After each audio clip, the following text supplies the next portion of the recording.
My dad looked straight at me across the dinner table and said, "We spent your savings on someone better."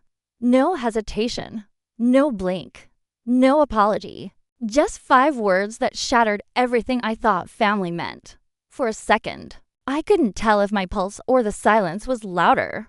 Then I asked, "Better than me?" That's when my grandfather slowly stood, his face turning to stone. The kind of stone that means something is about to break. Name that someone. Now. But the real betrayal didn't start at that table. And what I pulled from my bag that night destroyed more than just their lies. It destroyed the version of me they'd been using for 23 years. If you've ever been the family member everyone expects to stay quiet and sacrifice, this story is for you. Stay with me, because I finally stopped being silent. My name is Ava. And for most of my life, I believed that staying quiet made things easier. I grew up in a house where silence kept the peace and noise invited consequences. So I learned early to fold myself small, to occupy as little space as possible, to become invisible when necessary. I was the kid who packed her own lunch, who walked herself to school, who learned not to ask for anything because someone else always needed more. That someone was my younger brother Noah. People always said he had potential, like it was something. He exhaled naturally, something the rest of us were supposed to orbit around. Mom and Dad fed that narrative with everything they had: praise, attention, money, pride. By the time we hit our teenage years, the favoritism wasn't subtle anymore.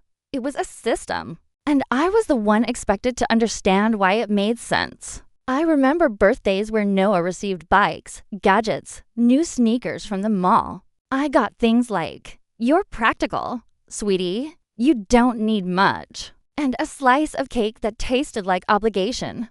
I remember school award nights too. When I won something small, perfect attendance, a writing contest, a science project ribbon. Mom would clap politely while Dad whispered something about how Noah's time would come. His moment was always just around the corner. Mine had apparently already passed. I believed them. I really did. When I turned 16, I started working part-time after school. A small office filing job at first, later a weekend cafe shift. I saved every dollar. It wasn't much initially, but it grew slowly, steadily, like something solid I could finally rely on. Dad told me he'd help me open a savings account for my future. I trusted him completely. I thought that's what families did: protect each other's hard work, safeguard each other's dreams. By the time I was 23 and working full-time as a junior admin in the city, that savings account was supposed to be my safety net. Not for anything dramatic, just rent stability. Maybe I used cars someday, something that proved I had built a life on my own terms. And I really did try to build one. I rented a small apartment in the city, the kind with thin walls and a view of a parking lot. But it was mine. I decorated it with thrift store frames, kept a plant on the windowsill I always forgot to water, and learned the rhythm of the street. Outside, my life was humble, but it was stable. It was honest. Still, every other weekend, I drove back to my parents' house. I told myself it was duty, but really it was Grandpa. He lived a few hours away, but visited often, and he always made sure to be there when I was. He never said outright that he saw the imbalance in our family, but he didn't have to. His questions were gentle, but sharp in the right places. "You holding up all right, kid? They treating you fair?" I'd always smile and say, "Yes." I didn't know then that he already suspected the truth. I hadn't dared to imagine. I didn't notice the first warning sign right away. It was a Wednesday evening after work. The kind of night when the city feels exhausted and the train air smells like rain and metal. I got home, kicked off my shoes, heated leftover pasta, and opened my laptop to check my account like I always did at the end of each month. The number didn't make sense. I blinked, refreshed the page, checked the Wi-Fi, refreshed again. The amount wasn't just low. It was nearly empty. For several seconds, I sat completely still. The fork paused halfway to my mouth. I felt that old instinct stirring, don't panic yet. Don't assume the worst. But then I saw Theracent activity, payments, transfers, withdrawals I didn't recognize. Not one or two, a string of them. All quiet, spaced out carefully. Just subtle enough that someone must have hoped I wouldn't look too closely. Someone who knew I rarely complained. The next day at my parents' house, I tried to act normal. Mom was chopping vegetables, humming to herself. Noah sprawled on the couch with a new laptop glowing in his lap. New, sleek, expensive. Not the kind of thing he usually had unless someone splurged. Nice laptop, I said carefully. He didn't even look up. Yeah, Dad said it was time I had something decent for class. My chest tightened. Class? You're taking classes now. Yeah. Some extra programs, gear, supplies. They said it's an investment. He shrugged, tapping the keyboard like it was owed to him. You know how it is. I did know. Too well. Mom slid carrots into a pot. Ava, be supportive. He's at an important age. You remember how you were back then. I worked after school, I said quietly. She waved the thought away. That was your choice. And you turned out fine. It wasn't the words themselves that broke something in me. It was the tone. The expectation that I'd swallow everything again. That I'd nod and smile and disappear back into my role. Later that evening, when Mom went upstairs and Noah disappeared to play games, Dad walked into the kitchen. He opened a drawer, rummaged for something, then shut it with a careless thud. I watched him, searching his face for something familiar. Something honest. Dad, I said, can we talk about my savings account? He didn't flinch. What about it? There's money missing. A lot of it. Still no blink. We used it. My breath caught. Used it for what? For your brother. He said matter-of-factly. He needs chances. Opportunities. Things you didn't need. I stared at him. I didn't need opportunities. You're already working, he replied. You're stable. You're fine. Noah's future needs more support. The way he said it cold, logical. Like he was explaining weather patterns made something deep inside me shift. My whole life, I'd stretched myself thin to avoid being a burden. And here he was telling me that made me less deserving. I don't remember what I said next. Maybe nothing. Silence was the only armor I had left. But later that night, while they all slept, I checked the drawer Dad had opened earlier. Inside, under a stack of old takeout menus, was a folder. A folder with my name printed across the top. Inside were forms, paperwork, documents preparing to open a small loan under my identity. My hand shook, but not from fear anymore. Something sharper had taken its place. This wasn't an accident. This wasn't a misunderstanding. This was a plan, a deliberate, calculated plan to use me as a resource. And it was the moment I stopped being afraid. I barely slept that night.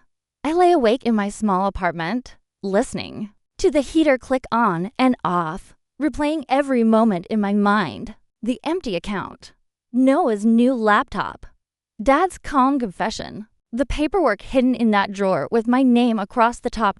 By morning, something inside me felt different. The fear was still there, but it had changed shape. It wasn't paralyzing anymore. It was sharp, focused, purposeful. I drove to work on autopilot, the city passing in muted colors while my thoughts stitched themselves into a plan. During lunch, I met my friend Lily at the cafe near the office. She took one look at me and frowned. You look like you haven't blinked in 12 hours. I told her everything, quietly, carefully, the way someone unwraps an old wound they've been hiding for years. Her eyes widened. Ava, that's not just messed up. That's illegal. I know, I whispered, but they think I won't do anything. Are they right? I didn't answer. I didn't have to. The silence told both of us the truth. Not anymore. When work ended, I drove to Grandpa's house. He lived in a quiet neighborhood on the edge of the city, the kind with tall trees and front porches that creaked in the wind. Opened the door before I could even knock fully, his eyes narrowing at the look on my face. What happened? We sat in his living room, the smell of old books and pine filling the air. I laid everything out. The missing savings, Dad's words, the loan paperwork. He listened without interrupting, his jaw tightening more with each detail. Finally, he exhaled. I knew they favored Noah, but this, he shook his head. This is taking advantage of you, Ava. They're counting on you staying quiet like you always have. I can't let this go. No, he agreed firmly. You can't. We spent the next hour going through the statements I'd printed, the payments I didn't make, the dates, the withdrawals. Grandpa moved slower than he used to, but his mind was still razor sharp. You need to document everything, every transfer, every missing dollar. Keep copies somewhere safe. I already started, I said. He gave a small, proud nod. Good. As I packed the papers, he touched my arm. A family that loves you doesn't use you as a resource. They don't drain you dry and tell you to smile. You don't deserve this. The words hit harder than I expected. I had spent my whole life trying not to be a burden. I never imagined my parents would turn me into a source they could exploit whenever convenient. When I drove home that night, the city lights looked different. Less like stars. More like signals guiding me towards something I'd been avoiding my entire life. Truth. I sat at my kitchen table, spread out the statements, the payments, the bills, the folder with my name. Then I organized everything into a clean, quiet pile.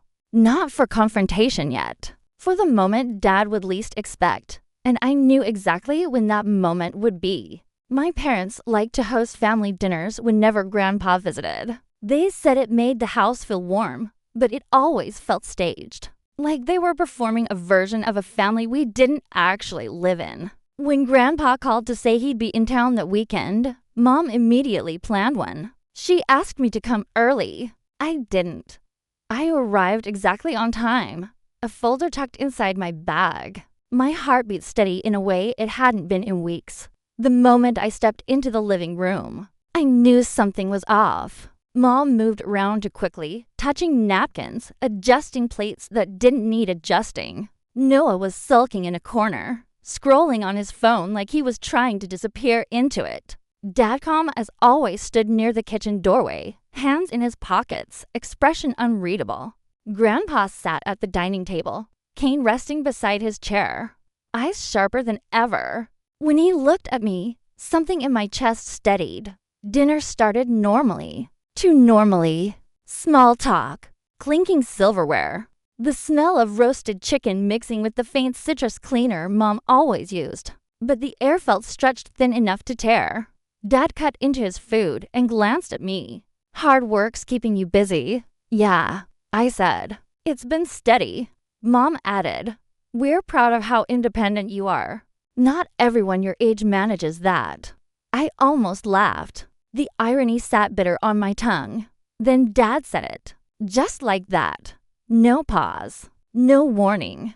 We spent your savings on someone better. The room collapsed into silence. The kind that doesn't echo. It just presses down. I felt Grandpa's gaze move from me to Dad, slow and heavy. Noah froze mid-chew. Mom set her fork down to fast, the metal clattering against her plate.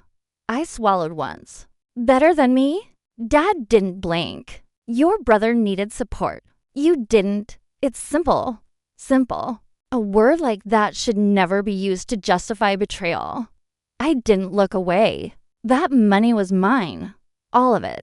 I worked for it. You'll be fine, he said, brushing the air as if shooing away a fly. You're responsible. Strong. Noah needs more guidance.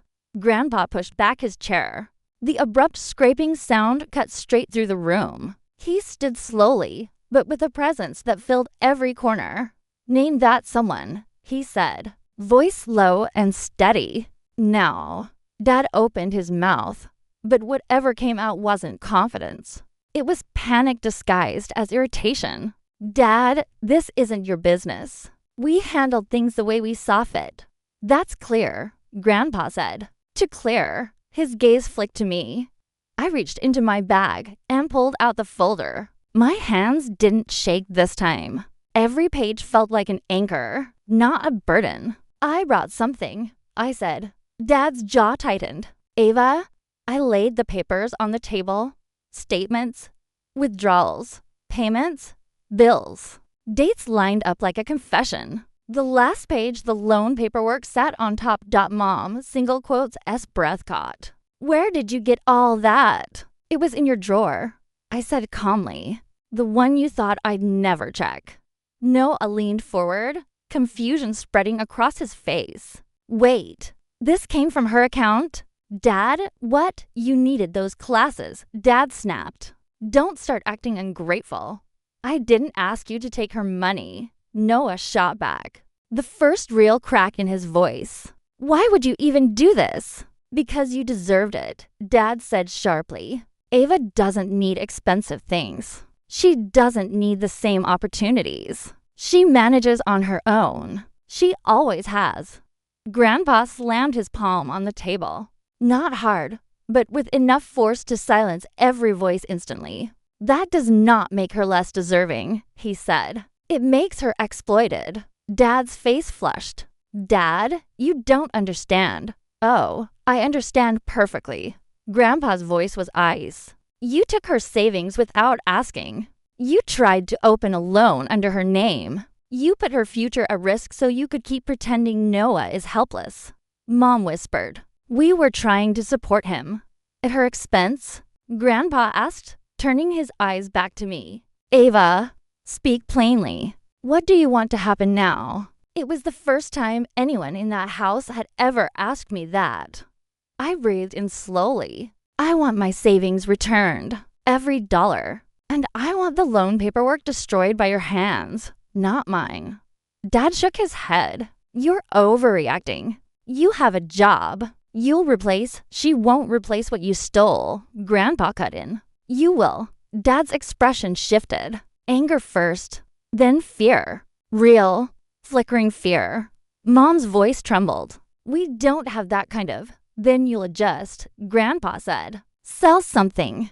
Cut back. Figure it out. Because if Ava files this as a financial abuse report, the consequences will be significant. A long silence followed.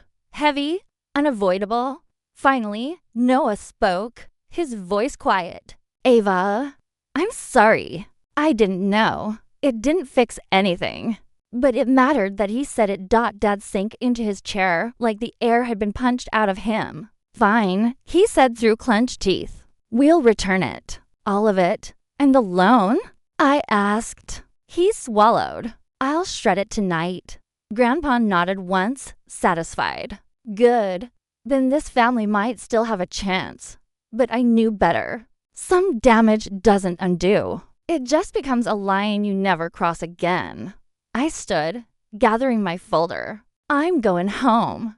No one tried to stop me. For the first time in my life, leaving didn't feel like running away. It felt like stepping into the life I finally chose. The next few weeks moved quietly, almost strangely so, like the aftermath of a long storm. My parents returned the money in small, tense installments, more than they ever thought they'd have to explain. Each transfer arrived with no message attached, no apology, no acknowledgement, just numbers moving from one account to another, undoing a betrayal they never should have committed. Grandpa checked in often. Sometimes he called. Sometimes he dropped by my apartment with groceries I didn't need but accepted anyway. He never lectured me, never pushed. He just made sure I knew I wasn't walking through the wreckage alone. Noah kept his distance at first. Then one afternoon, he showed up at my door, hands shoved deep into his pockets. He didn't try to justify anything. He just said, I'm trying to do better. And for the first time, I believed him. Life in my apartment felt different now, lighter. I organized my files, built a new budget, and took small steps toward the future I thought I'd lost. I wasn't scared anymore. What happened at that dinner didn't fix my family. It didn't erase years of silence and invisibility, but it gave me something I never had before. A boundary they finally had to see. I still visit my parents sometimes, but things aren't the same. And maybe they're not supposed to be. A boundary isn't a wall. It's a line that reminds you where you end and where others begin. For the first time in my life, they finally stopped crossing mine. I'm building a future on my own terms now. One they don't get to rewrite or borrow from. One they don't get to drain when it's convenient. And if you've ever had to stand up to the people who were meant to protect you, I hope you know this. You're not wrong for wanting respect. You're not selfish for setting boundaries. You're not alone if this story speaks to you. Share your thoughts below and hit subscribe for the next one. Your voice matters. And someone out there needs to hear that standing up for yourself isn't betrayal. It's survival.